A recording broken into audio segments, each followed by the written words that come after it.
Hey everybody, how we doing? Welcome to the Hoot Hoot KSU podcast.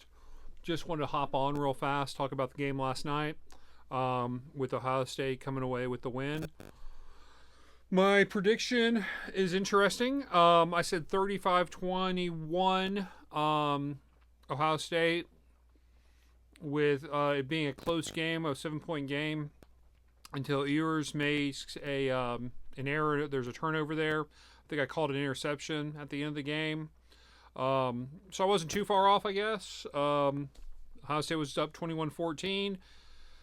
Ewers fumbles. It's returned, 90 yards by Ohio State for a 28-14 victory. So same margin, just a touchdown off either way. Which is just luck. I mean, that's all that is. It's just luck to even get some of that right. So, here we go. Ohio State, Notre Dame. Real Midwest matchup there. A lot of things I've seen online talks about the SEC and how the game's changed. Okay. I guess. I think that it's been 2 years without an SEC team in the championship game. There's some controversy with Alabama getting in last year over an undefeated Florida State team. It is what it is at the end of the day. But I don't think it's the end or the death knell for the SEC by any means. I think that there are other teams out there that are playing good football. I think I read an article earlier this year that talked about how Arizona State is going to win the Big 12 or won the Big 12. That's a team that is new to the conference, and they won it.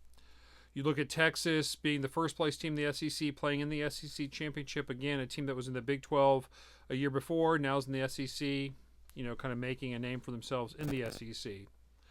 You look at Oregon winning the Big 10, again a Pac-12, Pac-10 team that came over to the Big 10 this year, and they won that. All that to say, SMU was in the ACC championship game. Again, they were playing in conference, or the American, I think, last year.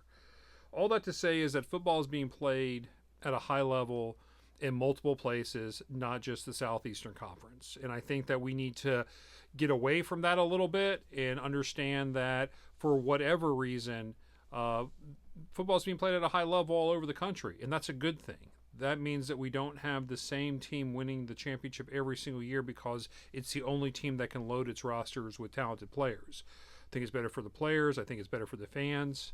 I have no allegiance to any of the teams that were even in the playoffs.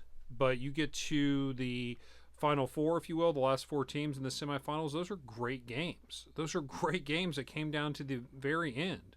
What more can we ask for as fans, is, especially as a neutral, is just to be able to watch a game and be invested from start to finish. They were great. They were great games. I hope the championship game is also a good one. My early lean right now would be Ohio State, but let's kind of see where injuries are, stuff like that, and make a better guess as we get closer to the game. Henderson for Ohio State is remarkable. He really is. He's got kind of what that what for, if you will, that I always look for in a running back, is just willing to put his head in there, take some contact, give contact. Just the acceleration's remarkable how fast he is. And he's made all the difference with Ohio State the last two games they've played. So he did again last night. That screen pass at the end of the half was wild. You had lost momentum to a Texas who just scored, 23 seconds left. It looks like Texas will have the momentum going into halftime, and it doesn't turn out to be that way because Ohio State throws a simple screen that goes 75 yards for a touchdown with 23 seconds left when they receive the ball. So wild way for that half to end. But what a great game. Just two good teams playing each other, and someone has to win, someone has to lose.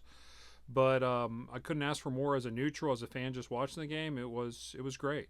I think that, I think what we're going to experience as we kind of take this journey together is that it's just so hard to understand what 1 year after the next is going to be.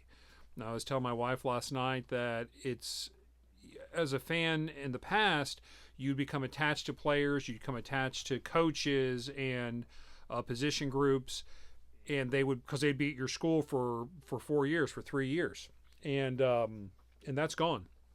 The quote unquote loyalty is no longer there. But, at the same time, I think it's important to say that universities have been making money off of players and their numbers and their performance on the field for many, many years. So for the players to be able to get a piece of that, that's great.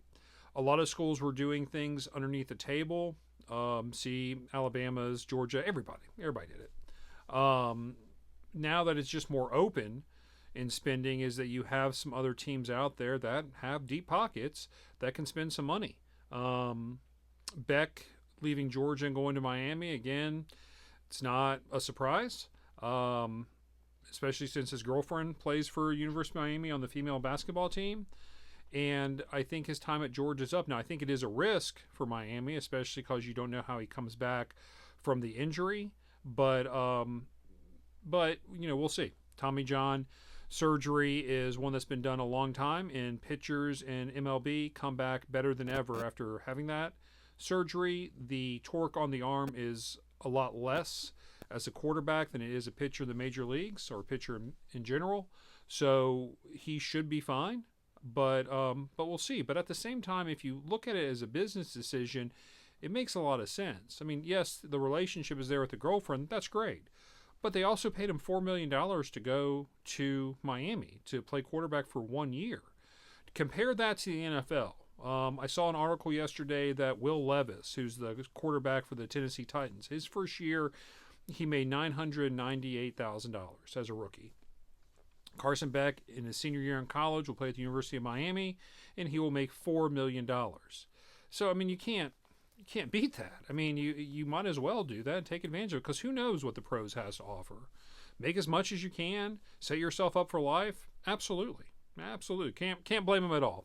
So that loyalty thing, I mean, I get loyalty, I guess, as a fan anyways, but you're only with those colleges for at most 4 or 5 years, and then you have the rest of your life. Are they that loyal to you as you move on with your life? Probably not. I mean, you never hear of a lot of these guys. Most don't go pro. So if you're a kid, make as much as you can. Put that into a trust, save it, invest it, and just be set for the rest of your life, whatever it is. If you're a backup quarterback in the NFL for 10 years and you have that money, you put it to the side, because your career will end in your 30s. And as a lot of us know, life doesn't end in your 30s. We got a long way to go a lot of times. There's a lot more important things coming, especially with children and just getting through middle age and all that stuff. So, again, I have no issues with anything happening in the college game right now. I just think it needs to be kind of reeled in a little bit. I mean, the NFL does a cap for a reason. I think that's what the college game will do, but without collective bargaining, I'm not sure. I'm not sure how it's going to work out, but I think it will go to more of a pro model in the years to come. NFL today, the next 3 days for that matter, so some good games. Just kind of wanted to hop on and just kind of give you my thoughts. On a side note, something I've been thinking about is that this podcast is dedicated to Kennesaw State University and the football program. But, it's difficult sometimes to cover a smaller team that's just kind of an up-and-coming team. Now, I think it's a fascinating story, and I think it'll be a wonderful story to follow in years to come. No doubt about it. Which is why I chose the subject area, and that I went to school there prior to them having a football team. So it's exciting to kind of see them have one, and one that I can just go right down the road 10 minutes and be at the game. That's pretty awesome, honestly. And I love the sport. I love college football. It's my favorite sport, and I've been paying attention closely for many, many years. But in all reality, with this podcast, just so you kind of know a little bit about me, is that I have another job. And it is my primary source of income. I'm not really gaining anything from this other than it being a hobby, and that was the idea. So I'm doing my best to make this as entertaining and informative as possible, but at the same time, my priorities will always be my family, my profession, and this as just kind of a side gig, just because I enjoy talking about it. And there may be thousands of people who listen to this. There may be no one listening to this. And it doesn't matter to me. I just have enjoyed doing it. I hope you've enjoyed listening and watching. I'm just a regular guy. There's nothing special about me in any way, shape, or form. I live a good life. I'm happy to be able to do this. I'm happy with the life that I have. A beautiful wife, healthy, wonderful children. a job that is stable and provides for myself and my family. And I could not be more blessed and lucky to live the life that I have. So that's who the host is. That's who I am. And like I said, I hope that we get to take this journey together, and I will start shifting away from college football in general and start focusing more on Kennesaw State, which, if you're seeing the name of the podcast, that's what you're wanting to hear. So I'll do my best to do that as we move forward. As soon as I get more things to share with you, I'll hop back on. All right. Hope everybody has a great weekend. Enjoy the NFL. Talk to you soon. Bye.